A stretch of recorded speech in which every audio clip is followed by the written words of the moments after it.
Hello, I'm Conrad Bain. Tonight on Different Strokes, we're starting a special two-part show on a very sensitive and important subject. Now, we urge families, children, and parents alike to watch both of these informative episodes and then to discuss the problem presented, which is of deep concern to all of us.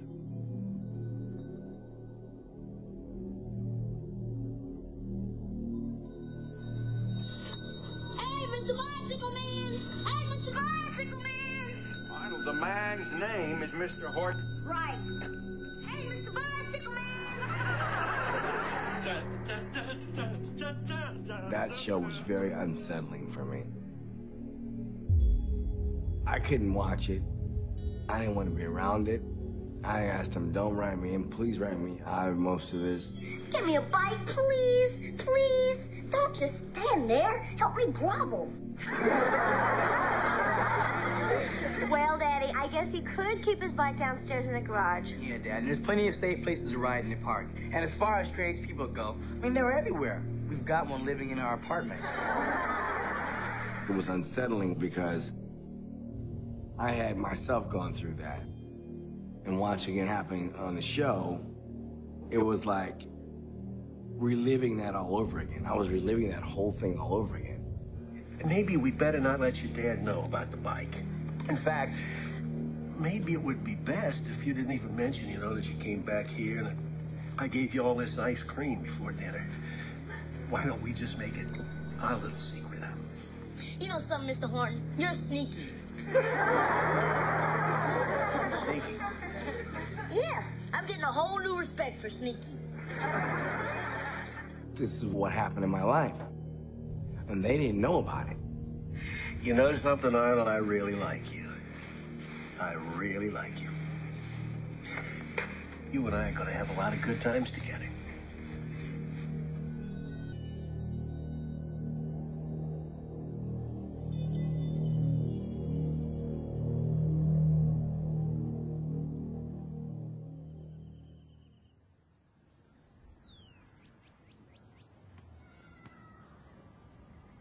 We met when I was a baby. I was 14, and he was 17. There was a school dance at my school. It was called the Sweetheart Dance. And Fred called me, and we were talking on the phone, and all of a sudden he goes, Jan? I said, yeah. Will you go to the Sweetheart Dance with me? And he threw the phone down.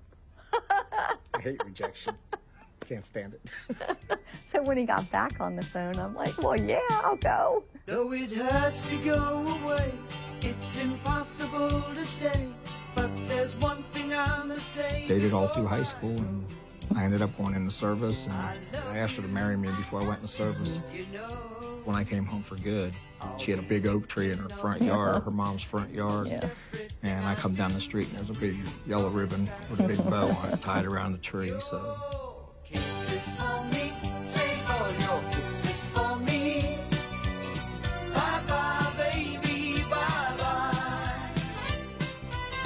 Don't cry, honey. I wanted him to see that I was waiting, and I will always wait for him. And I needed him to know that when he came down the street. I loved him, and I couldn't wait to see him. Couldn't wait for him to be home.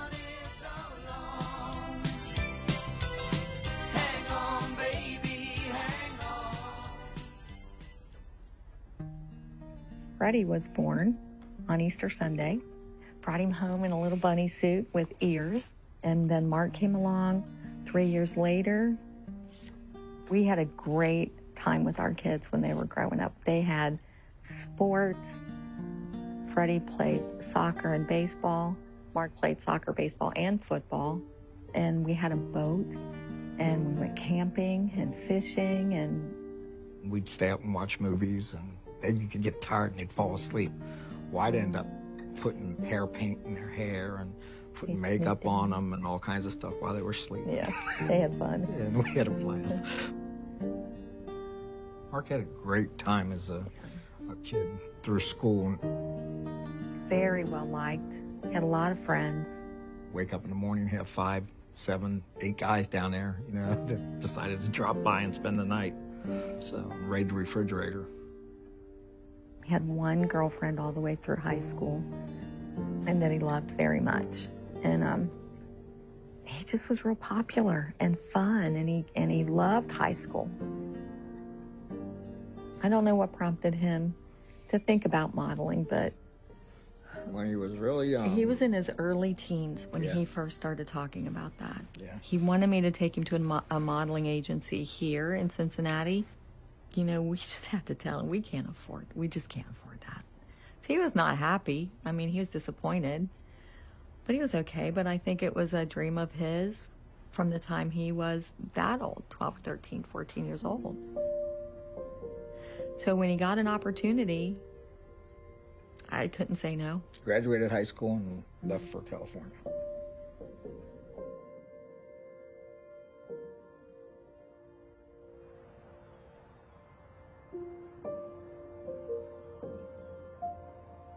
My grandparents were the ones that made the move from Switzerland. They took out a map, and then they kind of like pointed like wherever they wanted to go. My grandmother made my grandpa actually do it, and he told me he kind of purposely moved to LA because he wanted to like see all the celebrities and stars and what people think they can see down here. I think every little kid is, dreams about being famous and being in movies and, stuff like that. I mean, a lot of my heroes were actors. Johnny Depp was, the biggest at the time. I mean, and just everything that, he was able to do, the different personas that he was able to take on, that fascinated me. Everyone had always said this growing up as a kid, oh, Mike should be in modeling, or Mike should be in acting, or it was great. So I got a good manager, and I booked tons and tons and tons, especially print. I mean, it was like I couldn't stop booking it.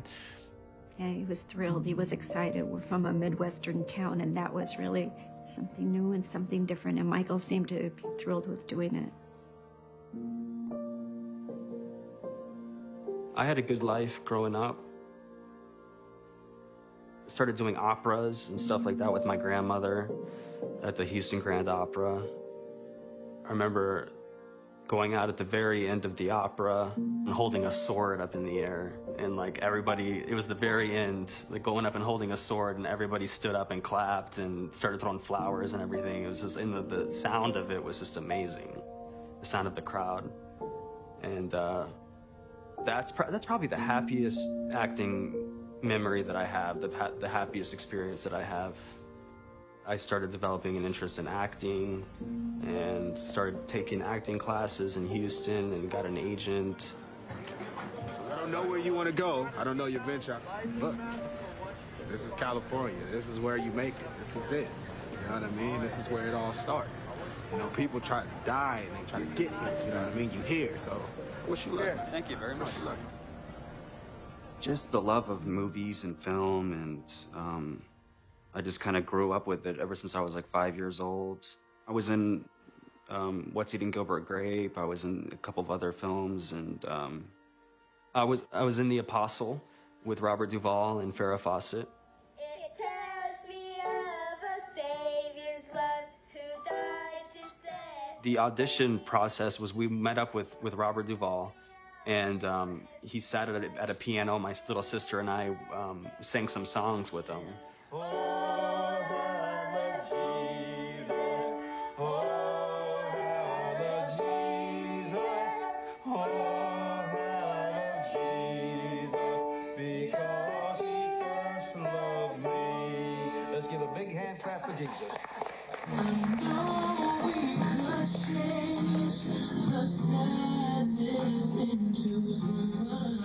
I've always been singing, like since I was 3. I remember him taking afternoon naps, and he would wake up from his nap and he would sing. We thought he had a very good voice, but then we heard it from friends and even from people. We go to a restaurant and Evan was singing, and people would just come up and say, oh my God, how cute he is, and he has such a good voice, and he has a talent. You should do something with that talent, I wanted to perform. I wanted to be part of that in crowd. I wanted to be friends with stars. so I could tell everybody else that I have friends who are celebrities.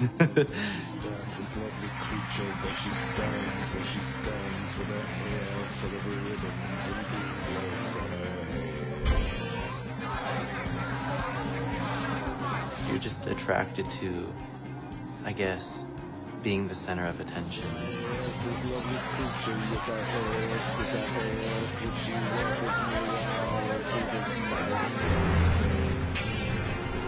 was the kid most likely to be a star. I was Mr. Entertainment. Long blonde hair. Hi. Can I borrow your towel? Yeah, sure. Thank you. Probably play the bratty, person your mother warned you about. Yeah, I look very young, so when I was 12, I could read for 8, 10, 9, and that's what L.A. looks for, Like now, I could probably play, 25 or 30, I'm sure. You've made an awful lot of money for the movie companies, and I would hope that you've gotten a nice big chunk yourself. You're doing all right, huh? Yeah, I'm doing okay. What do you want to do when you grow up? It's tough. It's not as easy and glamorous as everybody thinks it is. My name's Mason Gibb, but I'm 6.5 years old. If you don't understand right away that you're going to get a million no's and maybe one yes, if you're lucky, maybe, you know what I mean, then you shouldn't be in this business. As a child, especially, you're having a door slammed in your face every day, sometimes 6 times a day. You could go on a year's worth of auditions and not book a job. And that gets very frustrating because you're not seeing any benefit from what you're doing. If you're watching this DVD or video, you're probably a parent looking for information related to launching a career in the entertainment industry for your infant, child, or teen. There's a lot of managers now in the business. When I first came to town managing kids, I was the only one. No one else managed children. They never heard of it. They looked at me like I was crazy. Several of the established agents wouldn't even talk to me. I must be a terrible person if I was coming with all these kids. It took a while to establish that children need management just like everybody else. I'm one of the founding members of the then Screen Actors Guild Young Performers Committee, now SAG-AFTRA, and I have been the chair of the committee in the past. Now I'm just a foot soldier. Children are mostly willing to listen. They're ready to absorb things. They haven't yet developed any preconceived ideas about who they are and how they're going to get somewhere. We try and advise them what directions to go in, and when you're doing that, you're managing the parent as well.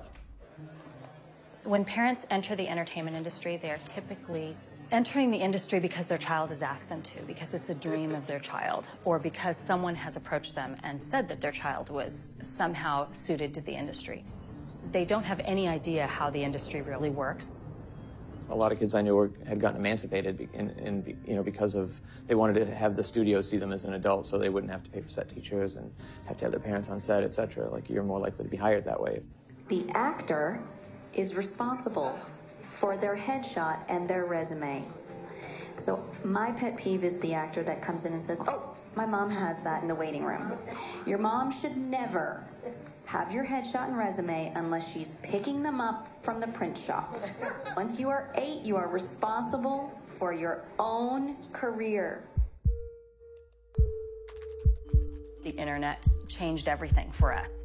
We were quite surprised to find our own children's pictures were being sold on eBay. Just their regular headshots, not anything salacious, not even anything erotic. Our kids were not famous at all. They were working, but they were certainly not where anyone would care that their headshots were being sold on eBay. And yet it became clear that they were, and they were being sold for a lot of money. And you wonder, who wants my kid's picture for $300? Especially a printed picture that we'd send you for free. We started the process of investigating, and we started to put together a matrix of the photographers and the sellers and who was doing what. We were very disturbed to find that they were really close to us, really, really close.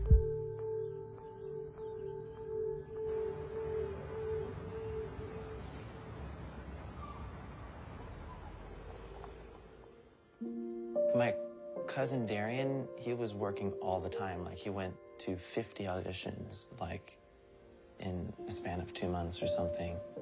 Seemed like he was actually, moving up. Well, the way it happened is because of his cousin. You know, he was already signed with a manager. My parents and my sister approached and just said that, hey, Darian's doing very well with Marty. You guys should check it out.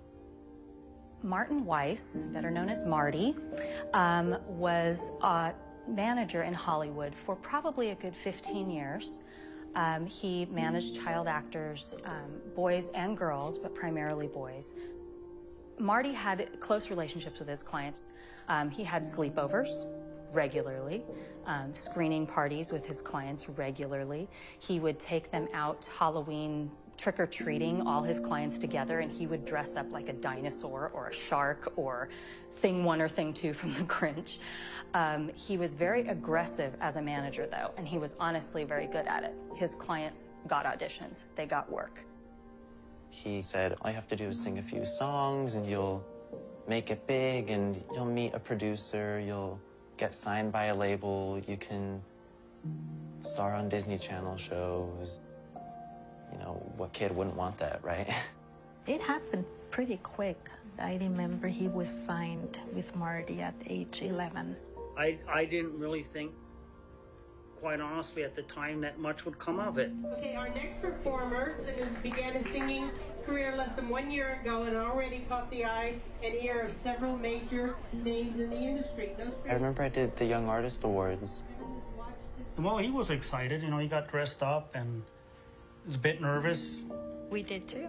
I think maybe we were more nervous than he was. For us, it was extremely exciting, and we were really proud of Evan. And it also felt, at least I thought it felt right for Evan too. When he was up there singing, he was like a natural. Marty called me one day. He was like, Evan, I have a surprise. You got a Burger King commercial. Open season toys are now at Burger King. You can collect all 8 open season toys. There's one for kids' meal. And you can have a smart treat like milk. Have it your way with open season at Burger King now. It was exciting because I never did a commercial and I landed a commercial. Great to see your kid on TV, the first time. Hey, there's Evan. Right. So we were very proud. Marty really, he did a lot for Evan.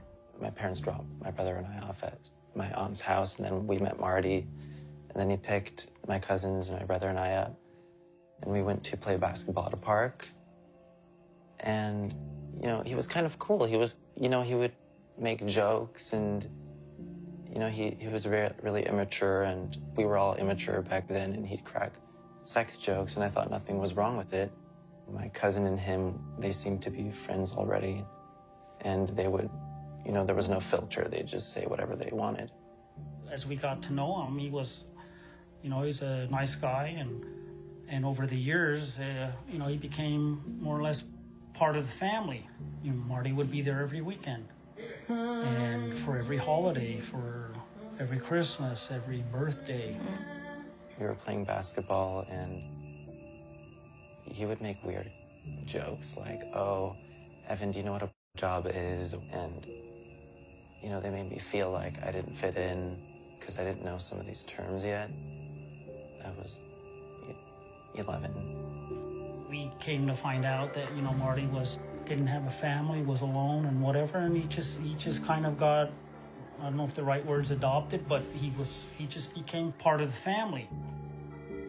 Later that night, he just, he was like, why don't we just talk about music a little bit? I was in the passenger seat in the front.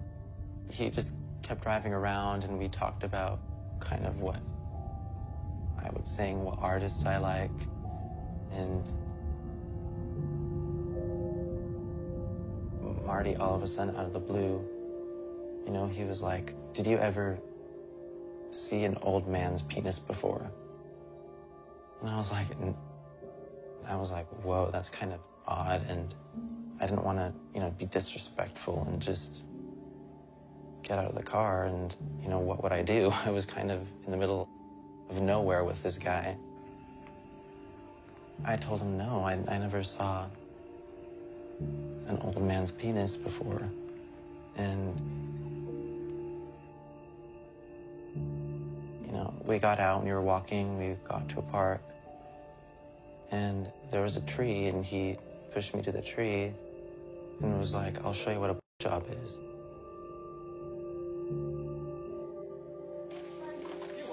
That is cool. Thanks, Marty. My pleasure. Nice. I kept saying no, no, and he was pulling my pants down, and I didn't know what to do after that. Like, do I tell somebody? Because he was really cool. Everybody liked him. And I considered it like nothing really happened. I can just brush it off. It'll go away, no problem.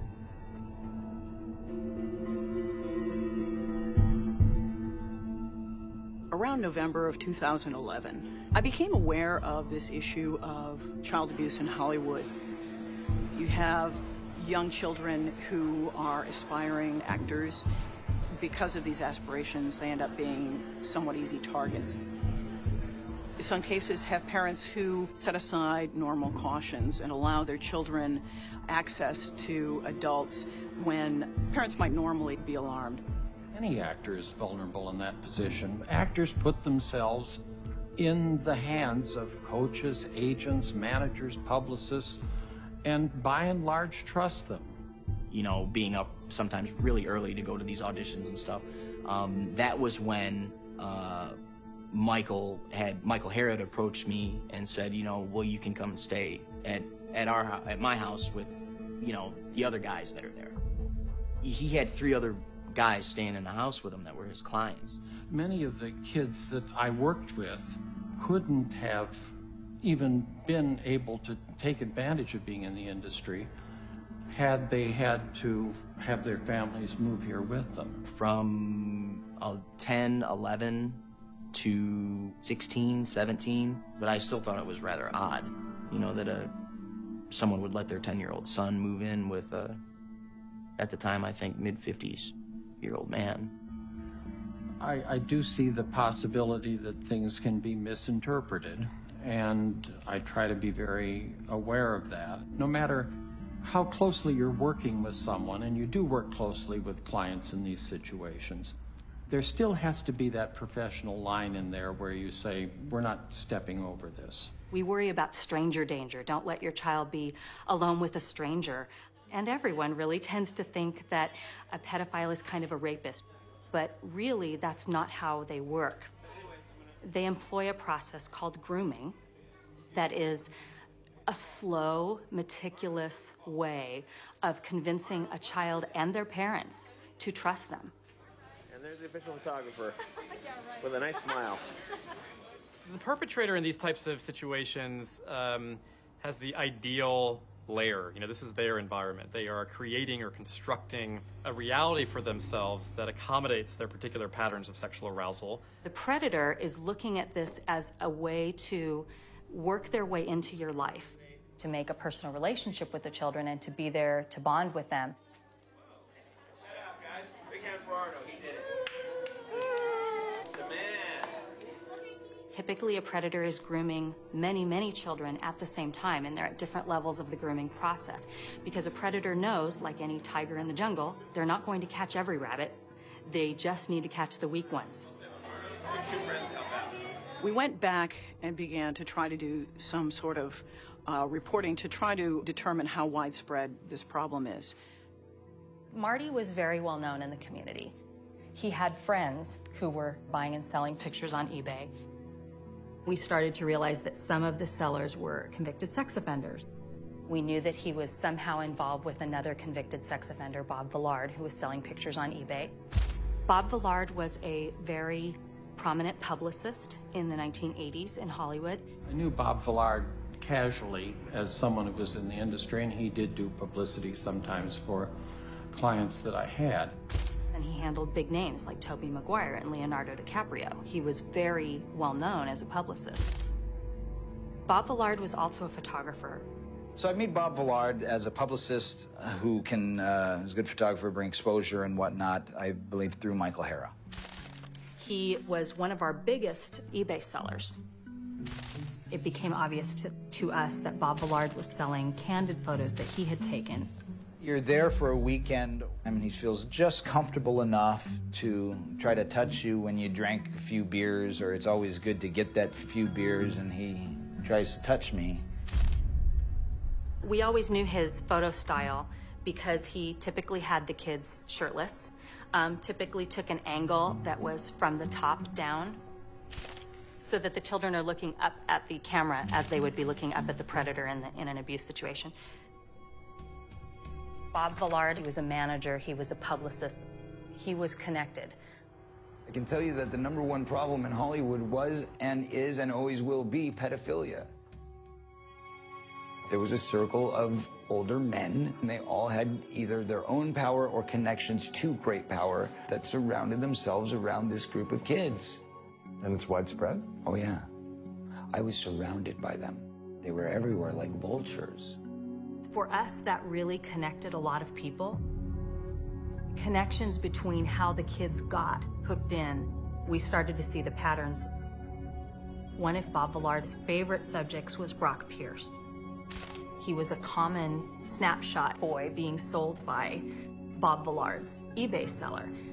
Brock in the pictures was young, appeared to be 13, 14.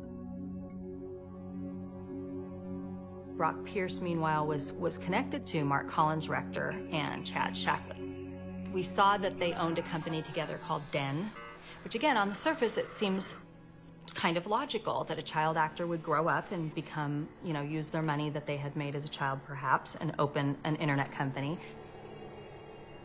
When we started to realize what this really was, it became a much bigger deal.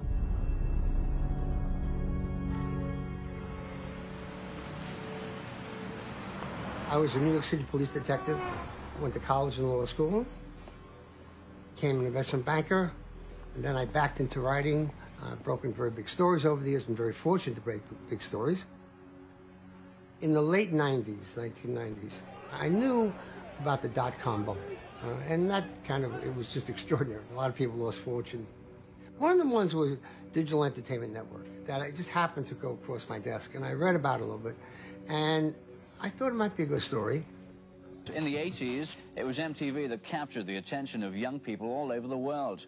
However, now that youngsters are turning to the internet, a company called Digital Entertainment Network thinks they've got a chance of becoming the next big thing. They've created television-like programming exclusively for the web.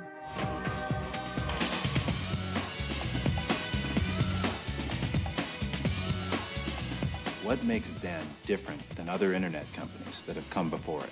It's a fusion of the marketing power of Madison Avenue with the technology of Silicon Valley and the entertainment of Hollywood. They were aiming their programming primarily for young people. So it was a whole new concept. The majority of young people today are not finding themselves reflected in television.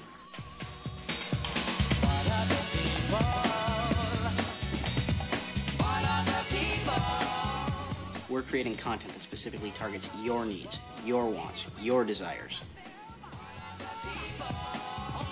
We're creating a new form of entertainment to serve the global youth audience. Can we get a little sponge for Mark? He's getting a little shiny. It's not up here. I'm sorry, a little shiny under the eye. Okay. Makeup. Mark Collins Rector, somehow on one of the early chat lines, which were a little more than hookup places, he came across Chad Shackley. You really should be on camera. I'm on camera. Who at the time was maybe a 15-year-old kid, and Collins Rector was much older than that. Okay. Mark Collins Rector moves to be close to Chad Shackley, and then they start, for lack of a better word, dating. Eventually, Chad moves in with Mark Collins Rector. Chad and I had to jointly develop Concentric Network Corporation, which was one of the very first internet service providers. And then they brought in Brock Pierce. Now, how Brock Pierce eventually landed there is anybody's guess. A friend of ours introduced us to Brock Pierce. And Brock, at the time, was producing his first independent feature. He'd been an actor for many years. And together, the three of us completed what was eventually to become Den. Everybody was just throwing money at these companies. David Geffen, I believe, put in $250,000. Brian Singer, he had $50,000. Michael Huffington put about $5 million into this. It must have been $150 million that was pumped into us. Now, 15 years ago, $150 million was still a pretty good piece of change. I need somebody to ask me a question so I can give you an answer. Is that Jay? Come here, Jay. Drill me on camera. He was flamboyant. I mean, everybody told me he was very theatrical, very dramatic. He had a very good way of getting his way. Think about this. He takes a 15-year-old kid from his parents to move in with him. That's Chad. Most of us would be afraid to, even if we did, whether it was male or female, you'd be terrified to even ask that question for fear that they're going to come along and take you away in handcuffs. Surely you have something out of all this bullshit you can cut 5 seconds out of to get from me, right? Yes. All right. Yes. They had a great idea. Their idea was to make their own films and put it on the internet. Well, lo and behold, that's what Netflix is doing now. Of course, it's 15 years later. The problem was the internet or computers did not have the capability for that. But meanwhile, they were paying people money and filming as though it were a major studio. I was called to go out for an audition for the show, Royal Standard.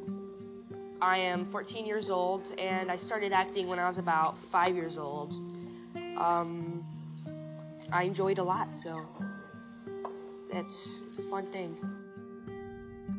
So we went over to Din, and I had the audition there, and I met him, met Mark Collins, director, and I met some of the other people there. Everybody seemed impressed, and this is the guy for the part, the kid for the part, and yeah, that had never happened before. Just getting hired on the spot like that. I thought he was nice. Thought he was a nice guy.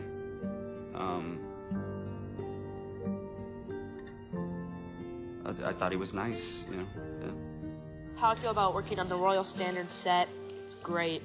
The crew's wonderful. It's a lot of fun working on green screen. I get to learn some martial arts more than I already know, so it's lots of fun. It's wonderful.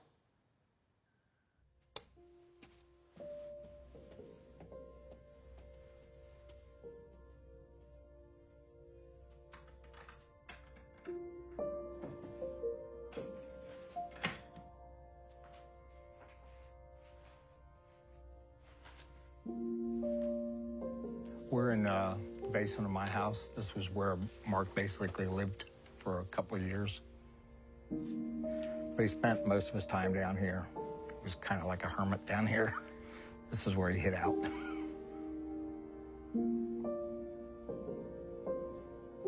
I was looking for some paperwork. Mike had told me to look for some paperwork that Mark had. Mark had a copy and Mike had a copy. Came down here and I found these documents. I found Mark's deposition. Mark states, I met Michael Egan in '99 when I moved to Los Angeles. He called us and told us that he was working for a company called Din. I know he was really happy about that. It was a big step for him. Mike was with him at the time. I had already met Mark Collins' director, Chad Shackley and Brock Pierce, at a graduation that we had for our private school. There were only a few people in my grade. Scott Shackley was Chad's little brother. So I was introduced to them, and then they gave me a job as an actor at Din in a TV show. Was that good? Was that good? What are your favorite hobbies? My favorite hobbies? Ooh. One of the first shows they produced was Chad's World. It was about a young boy who comes to live with this older man. It was a real example of art imitating life. Their lives. Welcome to your new world, Chad. Jeez, you guys fixed it all up for me. In fact, they even filmed Chad's World at their house, the M&C Mansion. You got your own TV, phone, VCR, stereo, your own jacuzzi. You got the works. Oh, yeah. I think I'll be able to hang here. It was fulfilling a dream. In or about September 1999, both Michael Egan and I were invited to a party. We are at what used to be called the M&C estate. Mark Collins Rector and Chad Shackley's house. Well, we arrived there, and Michael introduced me to Collins Rector, Chad, and Brock. Mark Collins Rector just showed me the house, showed me the backyard, the guest houses, you know, went through all that. There was no expense spared at the M&C estate. There really wasn't. The pool was ridiculous. There was a swim-up bar, like, in the pool. Like, I can remember often being served lunch, like the butler or whatever, the chef would come out and, like, bring lunch to the swim-up bar at the pool. You know what I mean? It was literally like going to Disney World for the first time. It was like, this is amazing. The place you got here could definitely work to our advantage. Bring some girls here. They're gonna love this place. Sounds good to me. Before I even went to the house, like, Scott was like, you know, my house is different. You know, like, you know, the dynamic at my house is not like a normal house. I guess I should tell you. They're gay. Hey, that's cool with me. I have no problem. So Mark was definitely like the leader, and then like Chad, it was always like Mark, like the husband, Chad would be the female figure, the wife, and I don't know how in a normal context you would fit Brock into that picture, but. Where do you want my eyes? Right into the lens. Into the lens? Right. Okay. The audience. If I was over late at night, you'd see like they'd have people over getting into a hot tub with Chad or Brock or Mark or all three of them at one time, getting in where he was naked and all of them were naked, getting in the hot tub, and you'd start to see these different little things happen. I'd be like, what the hell is going on? There's a skinny dipping rule after nighttime, so anybody who was over, you know what I mean, it didn't matter who it was, that, you know, you had to skinny dip after dusk or whatever. You know what's going on, so you don't want to look right at it. It's like the sun during an eclipse, you know what I mean? You want to you want to look, but you don't want to look, you know what I mean? But you know, I can't say that. I mean, obviously they weren't having sex in the hot tub, like right out in the open, but you know, it was obvious to me that something was going on just by the position, you know. But I can remember just like, again, like, well, I mean, that's going on over there. It's kind of weird, but I'm in this Olympic-sized heated swimming pool right now doing laps. You know what I mean? Like, who cares? You know what I mean? And it was definitely awkward. Definitely. What's the most exciting thing about Den to you? The most exciting thing about Den is the people that work here, the people creating the content, the people that are running the show. We're a cool bunch. Brock Pierce told me that they were going to a party in Hollywood Hills. There were lots of drugs available, and there were many young teenage boys, ages 14, 15 there. People who would stand up to him, they're not going to wind up at this place. I don't remember his name, but the one kid that was in Royal Standard, he was a younger kid, even younger than me at the time. And I remember once Mark had been at the auditions, they would go to the auditions and so forth to try to pick the ones that they wanted. And I remember the one younger kid, blonde-haired kid, I don't remember what his name was, but I remember Mark going right after him. Do I remember the first time? Yeah, I do. He had picked me up at the studios and took me back to his house, and on the drive on the way back, he was asking me if I liked guys or if I liked girls. I said I liked girls. And he goes, okay, well, you know how you pick up girls is you put a sock in your pants to make your crotch look bigger. So when we got back to the house, he had gotten a sock and he would adjust it around and say, this is how it goes, like this, you know. At one point he said, you know what, why don't you just take off your clothes? Take off your clothes and let me see what you look like. So I don't know why I did it, but I did, and he looked at me and goes, oh yeah. That night, he dressed me up in somebody else's clothes and wanted to take me out to dinner, and I wore a sock in my pants that night. He would take me to in his house, he had a movie theater in his house. We went into the movie theater. I don't remember how it was that he got me. He started doing what he was doing with me. I don't remember. My memories are of me like just, you know, just sitting in there and, you know, being scared at first. We would sit in there and watch something, and then he would talk to me while he was doing it and say, you know, this is nothing to worry about, you know. Don't be scared, you know, it's completely normal. I remember being scared, and I remember him saying,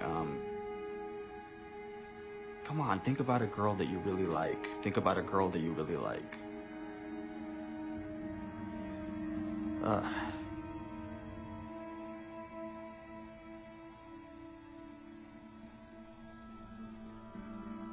Royal Standard, you know, it's a good series right now. And hopefully, you know, when I get older, do a lot of film work, try to make my way up, and hopefully catch a good TV series sometime, or internet series, which I'm on. So.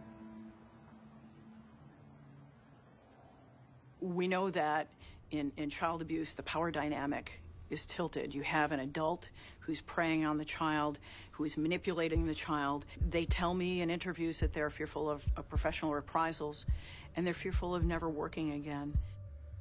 He just showed me porn, and he told me, oh, these are clients having sex with their managers. These 60-year-old men having sex with 14-year-old clients. He just told me this is normal, like this goes on all the time. This is what you have to do. Everybody does this. Everybody who manages children. And he would tell me that constantly. Oh, no, you like it. And at some points, I believed him. He would say, we could call it this guy. He would be glad to meet you. And he showed me this whole business of people that would be mad at me if I told anybody. It is this added element where these young children are hoping to achieve a professional goal, which creates extra weight on the child. Should he or she be abused, it would make it more difficult for them to come forward in that circumstance. Mark Collins' rector started telling me about how much money he had and how powerful he was in the industry and all the things he could do for me, and that if I screwed him over, that I would never work in Hollywood. The sad part is, they can emotionally scar a child for life. Man, I never would have guessed that Mr. Horton was, you know, gay. Well, he's not, Willis. You know, that's the common fallacy about child molesters. They're not gay. They're only interested in little boys or little girls, not adults. Look, I'm only 11 years old. Should I be hearing all of this? I felt so much shame and guilt behind that secret that I held it for so long. Then I thought that all, you know, and then you start thinking that all homosexuals are pedophiles. You know, oh, guy's gay, oh, he's a pedophile. I have to watch out for him. He may try to get me or something. People should get this clear. These people are predators. They go after young boys, and they do it for their own reasons.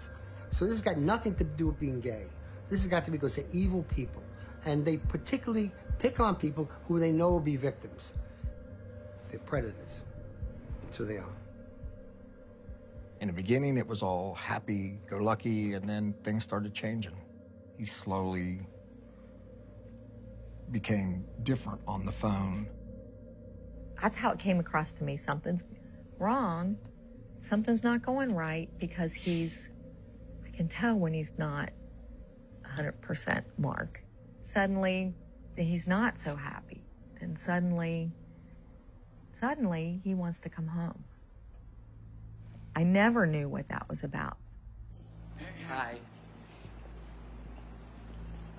Hi, honey. How are you? All right, shall we go in? Your buddy's here. Is that? I'm very excited. So have you been to this house before? Yeah. Isn't this awesome? Never been to a party here, though. You've never been to a party? Yes. Some good ones? Several. Like, how crazy do they get? They would have big parties very often. That's what the neighbors were complaining about, that they have all these cars blocking the sidewalk. They would have valet service all set up out here, and this street would be lined with vehicles. Everyone was promoted to drink. I never had one drink ever before in my life until I was at that MNC estate. I don't ever recall ever drinking. I mean, 14 years old, that wasn't the top of my list. There was an after party. Michael Egan, Brock Pierce, Chad Shackley, and Mark Collins Rector were present. Drugs were made available to us, including Quaaludes, Valium, Somas, Vicodin, Demerol, marijuana, ecstasy, and more. Brock Pierce and Mark Collins Rector tried to push me into taking these drugs. I refused. They then offered me cocktails, which I accepted. I believe that they laced my cocktail with ecstasy. If you were staying at the mansion overnight, you had to go into the hot tub naked during their parties. And the parties were not just for the young boys and for their amusement, it was also a way to entice investors. And they got a lot of investors who would jump into the hot tub with these boys. Some of the ones that have certainly been out there are Bryan Singer. Bryan Singer liked one young boy so much, they wrote a part for him in Bryan Singer's film, X-Men. I mean, it was written just for him. He was in the hot tub. I was feeling very lightheaded, dizzy, and confused. Collins Rector then told me I could go to sleep in his bed, but that if I went into his bed, I would have to strip naked. Collins Rector then turned from being concerned and compassionate to forceful and threatening. I told him that I would not go to bed with him, to which he responded, "Well then, just don't worry about going into work tomorrow morning." I went to sit on the couch. At some point, I passed out. When I awoke, I found myself in Mark's bed and completely naked with my clothes on the floor. Collins Rector was in the bed, and he was naked as well, with his arm around me. I am not sure of all the things that were done to me. However, I know that Collins Rector drugged me and abused me. I immediately got out of bed, got dressed, went downstairs. I found Michael Egan sleeping on the couch and woke him, telling him I wanted to get out of this place.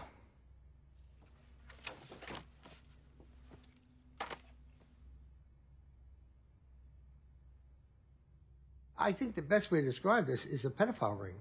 That's what it was. Did all the investors know what was going on? Probably not. Did a lot of them suspect? Sure.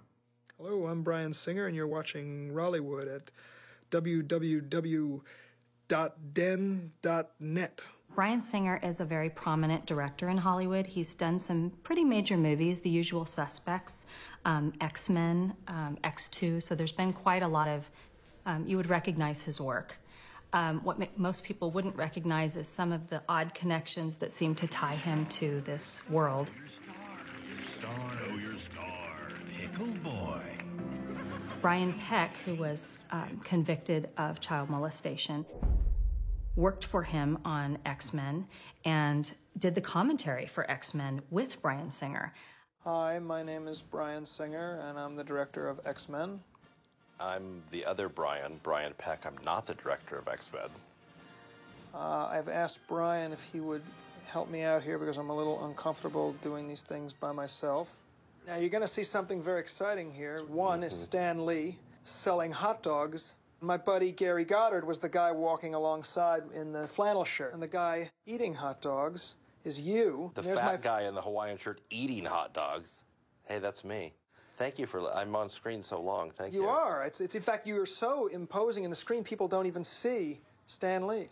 I think the thing that appealed to me most about it was the idea that it was about anyone who feels disenfranchised, anyone who feels prejudice against them. I mean, it's really about a group of reluctant superheroes. Sort of their powers manifest at puberty, and they wake up one day and they're different from most of the people around them. And it's how they learn to embrace their extraordinary abilities and what's unique about them, and help defend a world that might at times condemn them. A number of people I spoke to who put money in completely denied that anything untoward was going on there.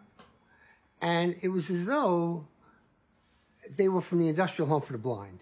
I mean, if you see young men naked in a hot tub when you're having dinner, or you're having dinner with naked young boys, or young boys who are, inappropriately dressed for dinner, and unless you're deaf, dumb, and blind, you say, hey, this doesn't taste right. Something's wrong here. These are not Pollyannas. These are very smart guys. Hollywood doesn't have any system in place to protect anybody, and children are way down on that list, I can assure you. In a Screen Actors Guild meeting, We were all serving on the Young Performers Committee at the time, which is a national committee at the Screen Actors Guild. And another parent brought a news article from the LA Times that described Bob Villard's arrest and the fact that the LA Police Department was looking for additional victims for Villard. And said, I request that SAG look into the idea of distributing this article or putting out an alert or something to their members, that it seems like something that's a safety-related thing that maybe we should let everyone know. And Michael Hara had a very odd reaction that day. He vehemently opposed SAG getting involved. Hara did not feel that SAG should be stepping forward, even in the wake of the LA Police Department asking for more victims. So SAG did not step forward and send that news out that day. Well, I don't know that we've hidden them. I would think you would want to not hide it, but you would want to protect the child whose identity is going to come out the more you play it out. A situation like this never helps anybody. And yes, the sooner we can get it under control, the better. But the less the child has to live with the stigma of it having happened, I think it's better for them, not only career-wise, but personally. It's why people don't report, because they know that even if they are believed, they're afraid that something will happen to their kid's career. There are people who don't want this out. The studios work to make sure this isn't very public. Brian Peck moved to Nickelodeon and coached on almost all their shows, really. It was one of those shows where he befriended a pretty major child actor. That child was abused by Brian Peck. He came forward and filed criminal charges against Brian Peck.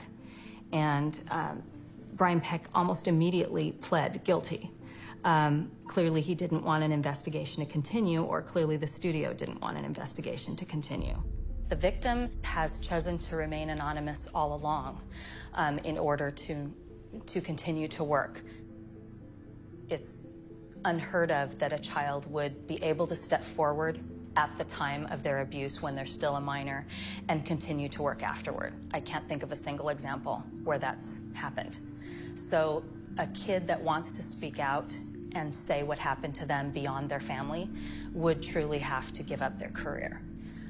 It's very sad that that's the case, but it's a reality.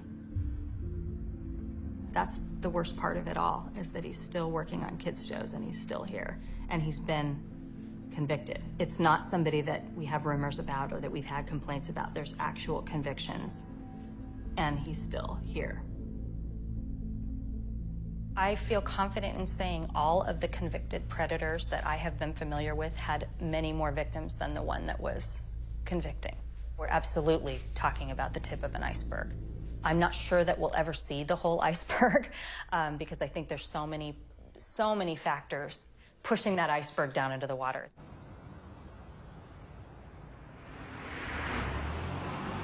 I think that sexual abuse doesn't get more attention because it's an uncomfortable subject. We don't want to talk about it. It's ugly. It reveals things about our culture that we don't want to know. But by not discussing it, then we don't identify it as big a problem as it is. A lot of child molesters will, they'll have this defense or this argument that it wasn't hurtful or wasn't harmful. The child enjoyed it. Many of them actually use that type of language.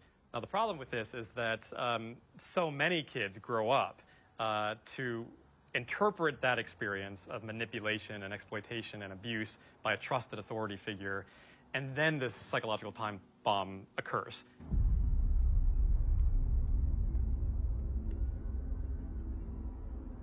I ended up in a hospital for a little while.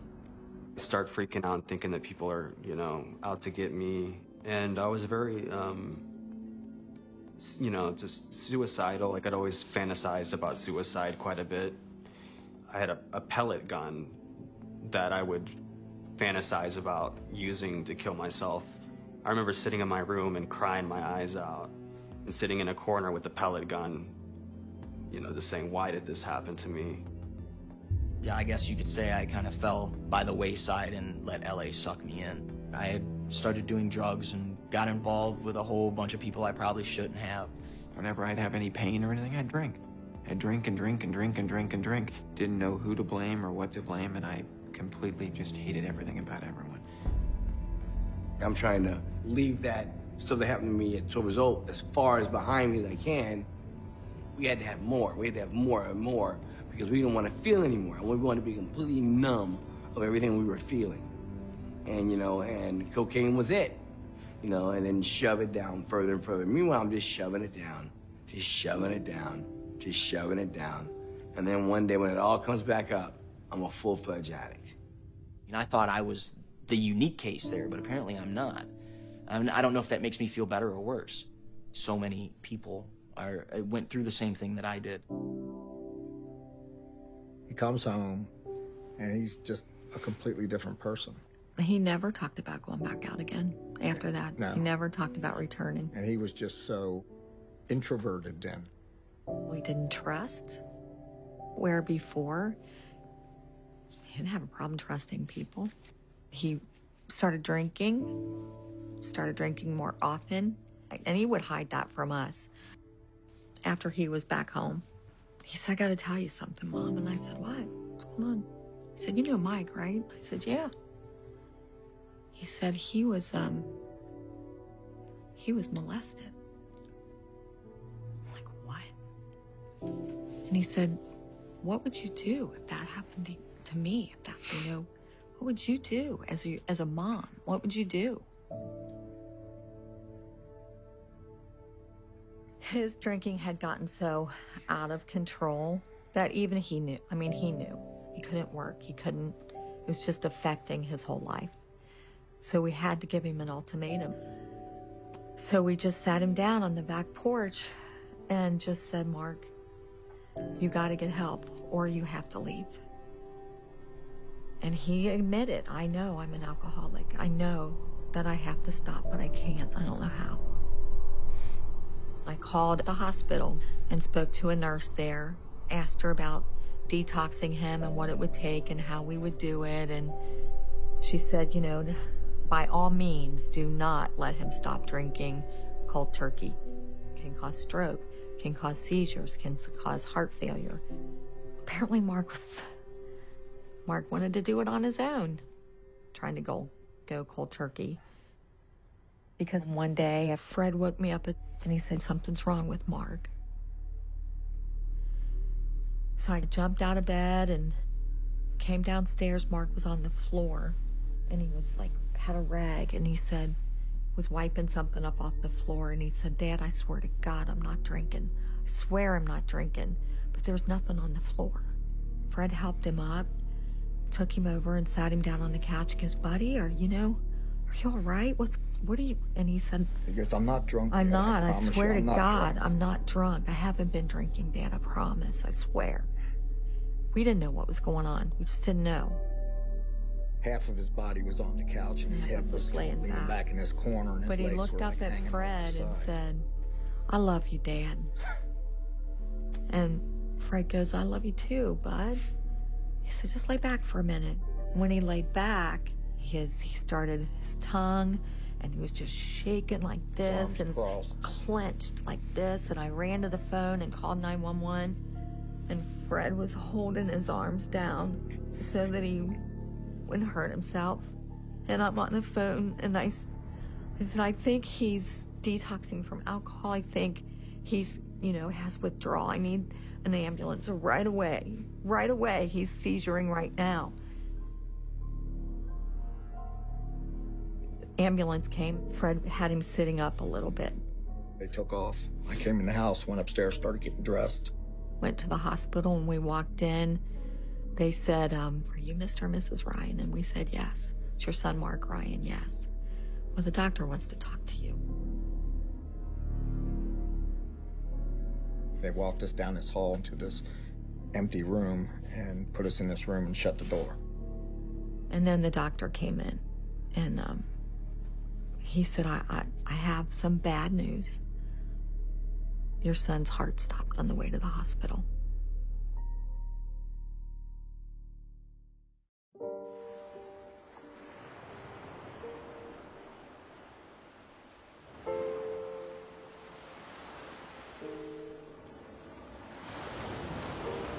went back a decade to try to find contemporaneous reports, and we found 12 separate prosecutions of people who had used this allure of Hollywood to prey on children, and they were across basically all facets of the industry. So you have this phenomenon of crimes potentially being underreported. Moreover, some of the victims that I spoke with felt stigmatized. They felt they were to blame for the crimes that had occurred, feel they can't speak out publicly.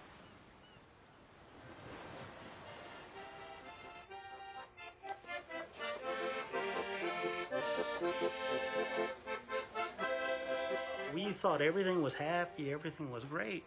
And then all of a sudden, one day, Evan just said, look, he wasn't practicing anymore. And I said, what? You got to be kidding, after everything like that you've gone through. And I was like, I don't like music anymore. I don't want to do anything with the industry, nothing. I figured he's going through his teenager and puberty. And so I figured, maybe that's what it is. I was like, I'm not going to live a life like this. I'm not going to be held down by this guy for the rest of my life. And I needed a way for people to believe me. I needed a way for my family to believe me. Hi, Nita. How you doing? Okay. Happy birthday, Evan. I'm getting massaged, and it feels great. And I don't care whether or not it looks bad. Okay. It's above the waist. It's not bad. Go.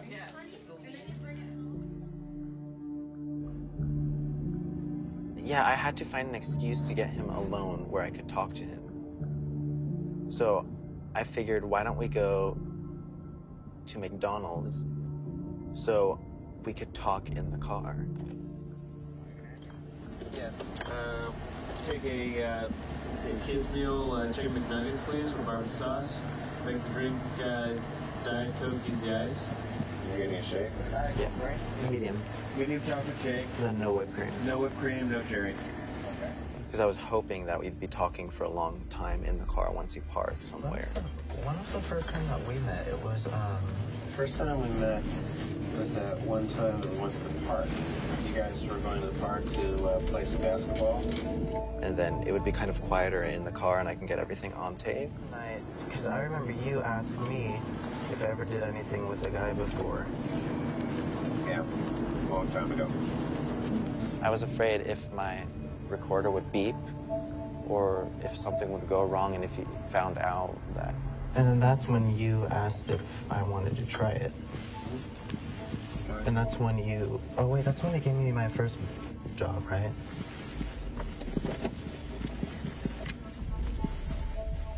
You're not recording this, right? No, I'm not. Thank you. You do it this way. I never would have done anything with you if you hadn't expressed interest.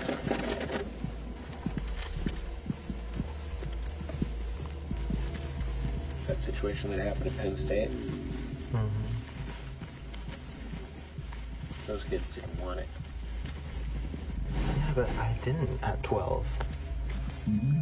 I was not interested. I was just so... I remember that night you did pull out your penis in the car, and I was scared. Like, I didn't know what to do. Because you asked me if I wanted to touch it.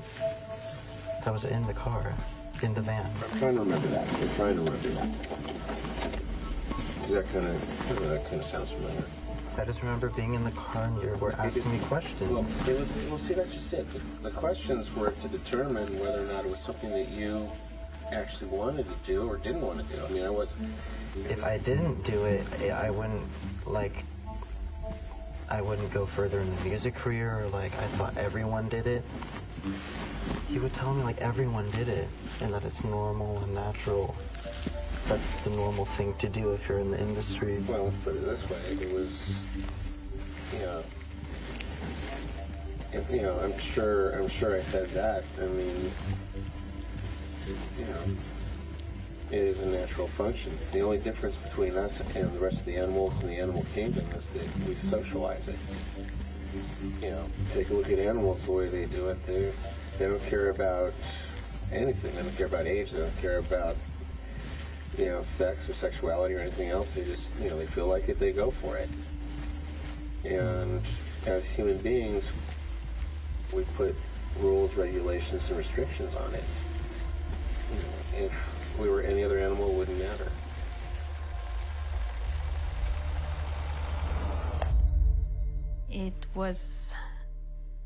I was just numb when he told me. I was like, how could this happen, and how could I not have seen it, that this was happening to Evan.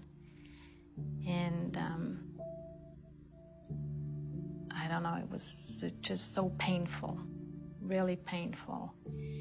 And of course, the first question for me was, to Evan, did it happen once, or how often did it happen? You're kind of hoping it's once and that's it.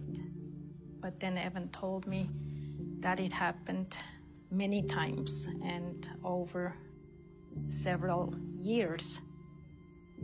And that's when I thought I was gonna faint. It's just so hard.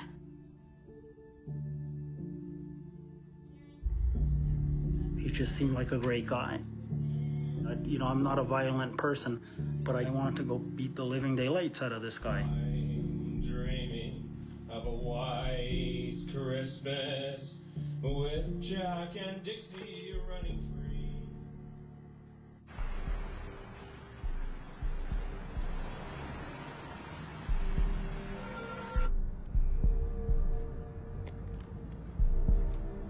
The first thing that happened to bring the demise of Den was a lawsuit filed in New Jersey against Mark Collins Rector, Shad Shackley, and Brock Pierce. It was a lawsuit filed by a young boy who had worked for Mark Collins Rector. This is the first allegation of sexual abuse that became public. At the time, Den was gearing up for a $75 million initial public offering, which was going to make them all very rich. And when that started to leak out more and more, two of the boys that have been victims, Mike E. and Alex B., went into the estate with a camera to collect evidence. One of the things he took pictures of was the huge amount of prescription bottles that were in Mark Collins Rector's name. OxyContin was one of them, but there was Vicodin, Percocet, Xanax, and there was like a lot of bottles. Hollywood's a company town. Mark Rector joined that company in that town, and they get away with murder. Or in this case, they get away with being pedophiles, and that's what happened. These were very smart guys. They were very savvy guys and very successful guys. I don't think there's anybody there who wasn't worth millions of dollars. The investigation and the lawsuit started to leak out, and Mark Collins Rector started to panic. He had a gun collection. A number of boys told me he would point the gun at them just like that, whether it was a shotgun or a handgun, and say, you know what I could do? And he meant it, according to them. It's very scary for anybody to point a weapon at you. Nevertheless, if you're a young kid and your boss is pointing a live gun at you, that would be terrifying. They came home and explained what happened, and I started crying, and I said, this didn't really happen to you, did it, Mike? Did it happen to you? And my son got curled up on the floor in a corner and started rocking and saying, Mommy, I was just a kid. I was just a kid. And they threatened me, and I was just a kid. And I knew immediately that I had to bring someone and get someone involved. The police, the FBI, whoever knew I needed to expose these criminals. They were worried about being arrested. There was an FBI investigation. They had heard that. Somebody told them they were questioned about it. And when they learned that, they were in the wind. I was talking to Scott one day, and then, I couldn't reach him for a couple of days, and then it was only a few days after that I was there, and then there was nothing. There was literally nothing. Nothing was gone. Even I think the fountain, if I remember correctly, there was a fountain in the front yard. Even the fountain was gone. And they went to different places in Europe, hopefully to avoid being arrested. And somebody gave them up in Spain.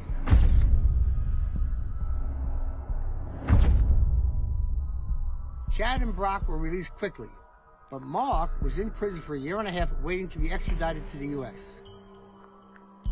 Eventually, he was sent back to the U.S. and pled guilty to 9 counts of child sexual abuse. Mark got out of jail relatively quickly, but was required to register as a sex offender, and shortly after his release from prison, requested that he be allowed to travel to England for medical reasons. He did, and he never came back. In 2007, he applied for a civil union in the UK with an 18-year-old boy. I know I saw that with a boy who was getting into a car with a boy or something like that. And obviously you could tell by looking at the boy that Mark was dressing him, you know what I mean? It was just like blatantly obvious to me. And in 2011, he renounced his U.S. citizenship, and he's been untraceable ever since. Rest assured, the people who invested money did not want to sue them. They wanted this to go away. I'm sure small investors did, but the Michael Huffingtons, they weren't going to sue. So I went to the executive editor at Details magazine. She loved the story, assigned me the story, and they said, go and do it. The story was huge. And I submitted it. My editor loved it. It was quickly fact-checked. And then, a couple days later, I get a call from his assistant to an assistant to an assistant who said, we're not doing your story. We're going to pay you a 25% kill fee, and we'll give you about half your expenses. I was into it. But I was so disgusted with it, I didn't want to write anywhere else. It's Hollywood. People do what they want in Hollywood. And if you're a big enough star or a big enough director or you're making enough money for these people, you can do whatever you want.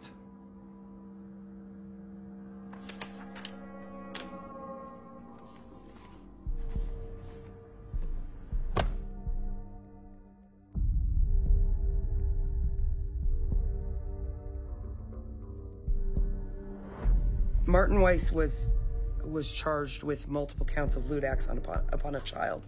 He was charged with 1 count of a forcible act upon a child under 14, 2 counts of continuous child sexual abuse, 3 counts of sodomy with a person under 16.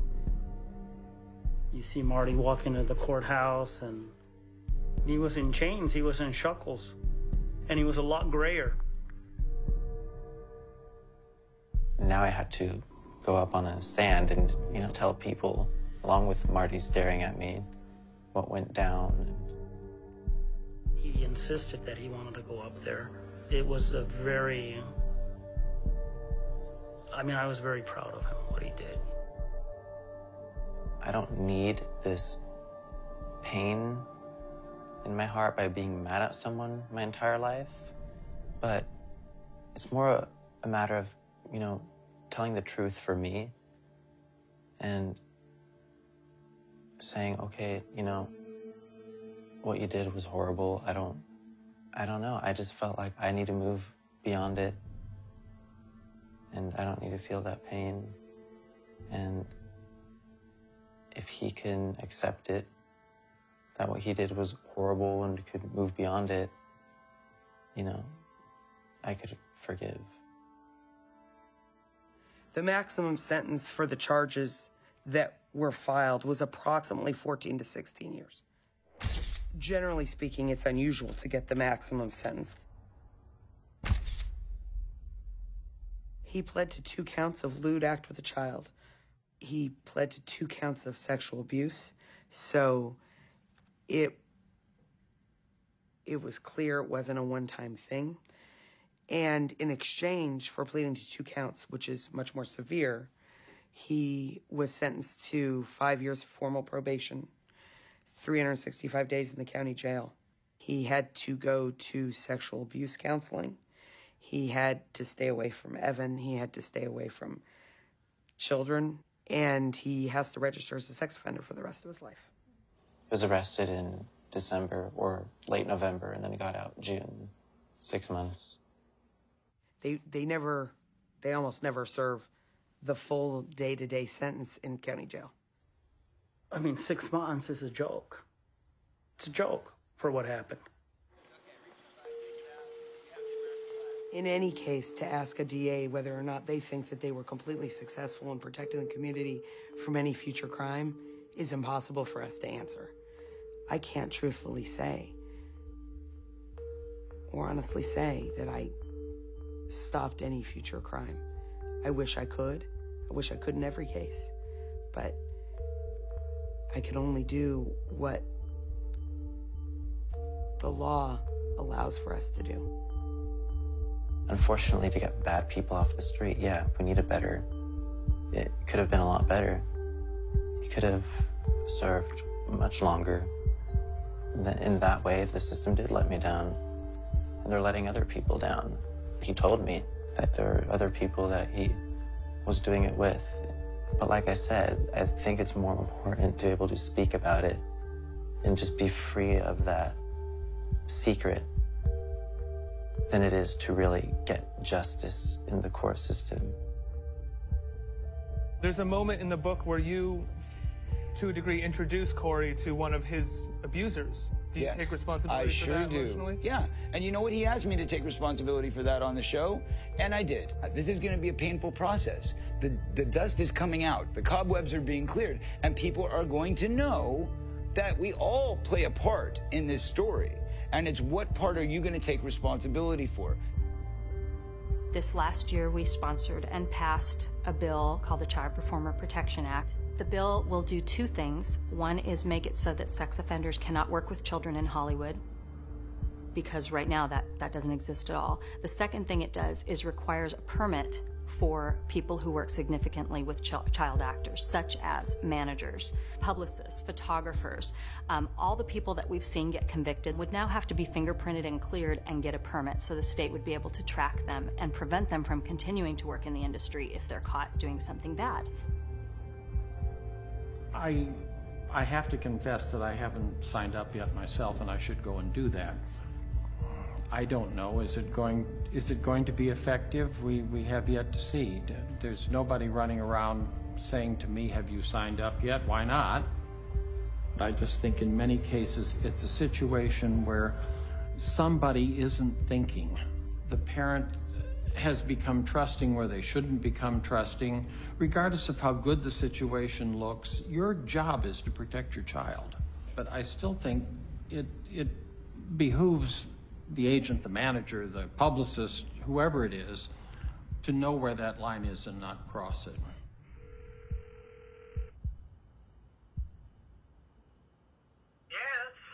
Hello, Michael. Yes. Hi, this is Joey. Well, hello, Joey. Yeah, how are you? How you do? What, you were what? I was just thinking about you. Oh, you were? Yeah, I was. I was reading an old Hawaii magazine, and I was thinking about you. Yeah, well, it's been a while, huh? Yeah, it has. I haven't talked to you in a while. Yeah. Kind of lost track of you. Yeah. What about you? What are you doing? I've retired. You have? I still have one or two clients that still come around, but it's not like it was, and so I'm not taking on anybody new. I say that, and then watch, I'll do it. But What about, have you heard from Bob lately? Bob Villard? oh, Bob Villard. Last I heard, he was in prison, Joey. Oh, is that right? For what?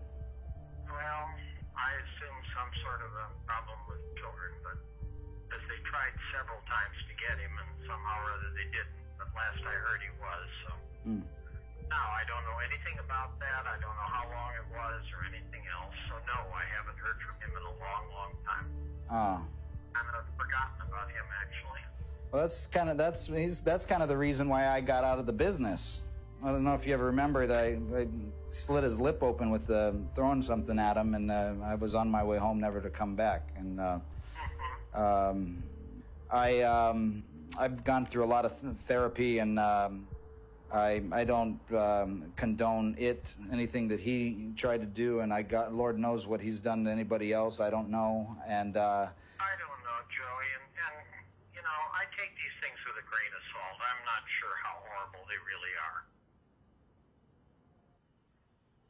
yeah. I just, you know, I know I'll never know the whole story about it. Where I've had the opportunity to talk to someone about it, I've said, look, this is not a terrible thing unless you think it is. It's just something that happens to you in your life. Well, I don't think it's right for anybody to take advantage of anybody, and I think that it's that whole thing is rotten. What he tried to do to me, and quite frankly, I didn't like what, you know, when you tried to have me sleep in your bed and touch me and everything. I hated that too. And that was something unwanted. I shouldn't have done it. And there's no way you can undo that. But it certainly is something I shouldn't have done. I don't know what Joey is remembering, but I don't remember anything that would have caused him to feel that way. All I can say is that as a result of the situation he was in, not only with me but with others, that was how he perceived something. It certainly wasn't anything I intended, and that was going to be my response to it. I mean, are you attracted to young boys? Not particularly, no. So much of what goes on in these situations happen almost by accident. You get the idea that someone out there was a child predator and they were preying on children, and everything they did was to steer the child into this. And a lot of the ones that I at least was aware of, they just sort of fell into it. Did anyone ever try anything on you when you were a kid after? Well, I guess so. My whole approach to the whole thing was not sexual. I mean, it was, yeah, I suppose somebody did. If I would be hard-pressed to remember anything specific, but it wasn't uncommon. Let's put it that way. It's difficult when you're living in a situation where there isn't the adult supervision that there should be, to see how things are going to be perceived. And I don't know what else to say about it. If you're a thief, you're a thief. A lie is a lie is a lie. We're in Hollywood, it's accepting, okay, whatever. He's a good manager. I'm sure he knew everything about the whole bomb alarm. To hear how good he is at playing the Hollywood coldness. Great to hear from you. I was just thinking about Hawaii. Hey, you know, Sue, you're calling from Zimbabwe. Hey, I was just thinking about you. Really? Yeah, I saw a magazine on Zimbabwe, and I was thinking about you. You think he really saw that? As insincerity, you know, good, lying through his teeth, you know, because whatever, because from Hollywood people, scumbags, don't even get me started.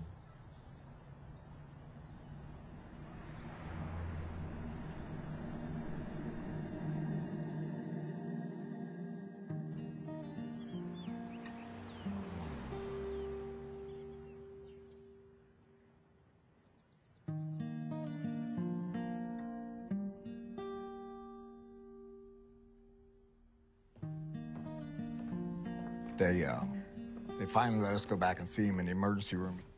And the doctor said that he's non-responsive to anything. They worked on him for about 8 to 10 minutes, trying to start his heart and keep it going. Without oxygen for that length of time is probably worst case scenario. And the doctor said if he doesn't respond within 72 hours, he's probably not going to. Well,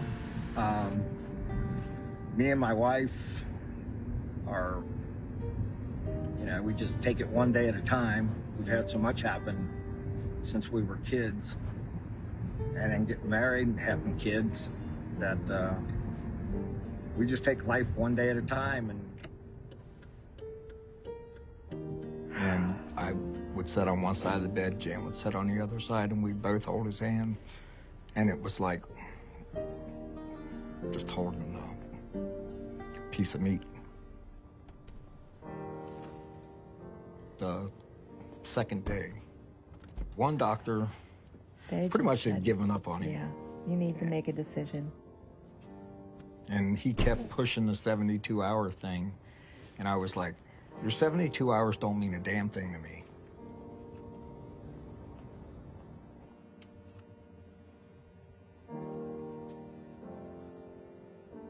And at 68 3/4 hours, Mark's eyes finally responded to the light. So. Yeah, and then he opened his eyes. And he opened. Yeah. But then there was no way in hell that anybody was taking him off the machines. Hey, buddy. How's it going? How you doing? Yeah, give me some of that. Where's your other arm, huh? Fred is my hero because he never gives up. What do you want to And he's instilled that in Mark. And Mark will never give up. He's the most courageous person I've ever known in my life. It's good to see you. It's good to see you. It's good to see you, too. Are you hungry? I love you. I love you, too. Want to give me another hug? He's a miracle already, just even being alive. I mean, they said at the very beginning to his family, he's not going to make it, he's not going to make it. Everybody wrote him off. He was never going to move, never going to be able to eat. I mean, all of it. And look at him now. I want to cut my hair. You want to? Hey, Bengals colors. Mike made that. Isn't it cool? For Bengals. Fred is my hero because he never gives up. And he's instilled that in Mark. And Mark will never give up either. And through them, I'm never going to give up. But that's where it comes from, this guy right here. Right there. He's the most courageous person I've ever known in my life. But you coached him, right? Yeah, it's Ryan Foster. You coached him? He's graduating this year from Charleston. Look, it says, thanks, Coach Mark. Hey, are you coaching next year? I'd like to see Mark back on this field, coaching the kids, doing what he does best. He's a great coach. You know, I know that Mark is his own man, and he's made some bad choices, he's made some good choices, but I know that as a human being, that Mark is a good person. When Mark gets out, and he's back on his football field, and he's standing there with me coaching,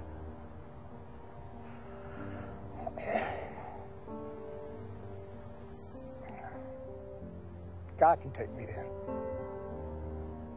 but not until then.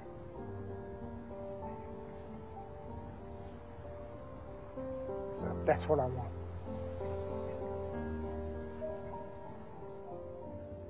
There's so much damage that's already been done. And now I think at the end of the day, I mean, I look at some of it and I've really tried to kind of move on beyond all of it. I don't know, I've still never seen any retribution towards those assholes. Never seen a damn thing. I mean, you look at them as they still sit on their pedestals, and the same thing's probably going on. Could have went on last night with someone, who knows? Saying that there are people that were the people that did this to both me and Corey that are still working, they're still out there, and they're some of the richest, most powerful people in this business. And they do not want me saying what I'm saying right now. What would you say to a parent who just has the best of intentions who's coming here with their child? Don't go into it thinking that it's all roses and You're sunglasses. damaging and an entire industry. I'm sorry. Ultimately, I think that viewers are the only group with power in this situation. Because I think that there will always be a steady stream of kids who want to be famous, of parents who push their children in this industry. If we don't speak out about it, then we are part of the problem, because we are contributing to a culture that normalizes this. And by normalizing something, it becomes invisible as a problem. So yes, we hold up these high-profile cases to say, these are bad guys and we are good guys. And I actually think that we are all a little bad when we don't speak out. There's so much damage. After the whole thing with Mark Collins Rector happened, it's made my life very dark. I was never able to have a girlfriend or anything. And I'm just now still recovering from all of that stuff. Like, I feel like I'm kind of at a point in my life where I'm getting better slowly. I moved to Florida about a year ago, and I moved out there because of my grandmother. Kind of wanted to be there to take care of her, and then I met a girl over there. She's my first girlfriend that I've ever had. So now, you know, my life is my grandmother and my girlfriend. And I give them education, I hit them knowledge, not the different inspiration. Just trying to get myself back on track, and you know, trying to enjoy life and. Watch this emotion, boom. Boom, here we go with the emotion. I'm coming back coasting. Everyone knows I'm roasting. Boom. Not you, but Russ. I like it. I like it. I finally found a place that I like, you know.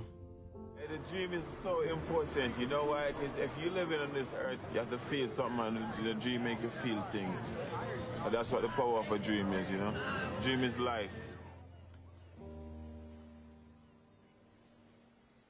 It's a hard process to go through the whole court thing, the whole police stuff, but in the long run, it's so worth it.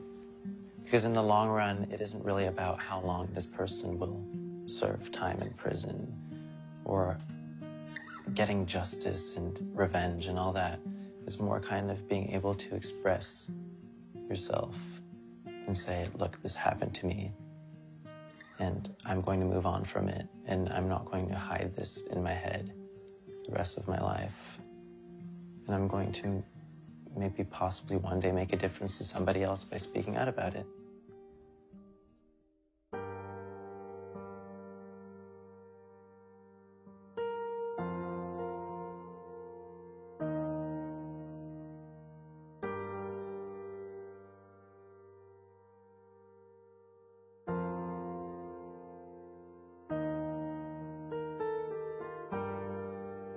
Taking over the light now.